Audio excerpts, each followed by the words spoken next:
საქართველოს სამოციქულო ავტოკეფალური მართლმადიდებელი ეკლესია ყოვლადწმინდა ღვთისმშობლის ხარების დღესასწაულს აღნიშნავს. დღესასწაულთან დაკავშირებით საქართველოს ყველა მოქმედ ტაძარში საზეიმო წირვალოცვა აღევლინა. საღვთო ლიტურგია ჩატარდა გორის საკათედრო ტაძარშიც.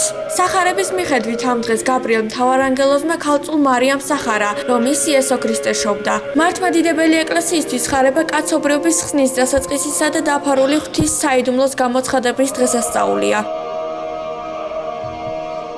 ეს ნამდვილად დიდებული დღესასწაულია, საუფლო დღესასწაულია. ეხლა როგორ იყო? სველახ თქმაში, წმინდა წერილში იყო ესეთი წინასწარმეტყველება, რომ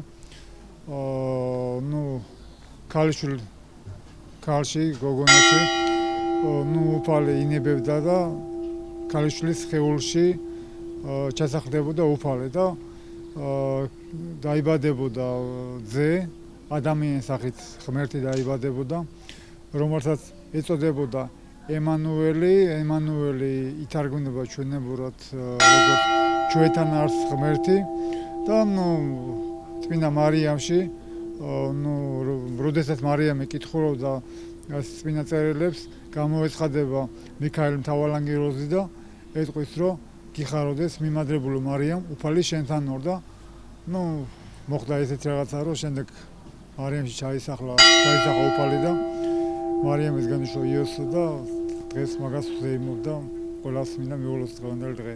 სრულიად საქართველოს გილოცავს ხარებას. მრავალ წაესწარეს და მისი ძალა გფარავდეს. მთელ საქართველოს გილოცავს ხარებას. ყველა დაესწარეთ მრავალს. გილოცავთ ხარების ბრწყინვალების დღესასწაულს, გფარავდეთ მისი ძალა და მადლი. სრულიად საქართველოს გილოცავთ ხარების ბრწყინვალების დღესასწაულს, გფარავდეთ მისი ძალა და მადლი და მრავალს დაესწარეთ. ასევე გილოცავთ ხარების ბრწყინვალების დღესასწაულს, სრულიად საქართველოს მისი მადლი და ძალა გფარავდეთ, მრავალს დაესწარეთ. გილოცავთ კიდევ ერთხელ. ხარება ერთ-ერთი საუფლო დღესასწაულია და ის უძრავად 7 აპრილს აღინიშნება.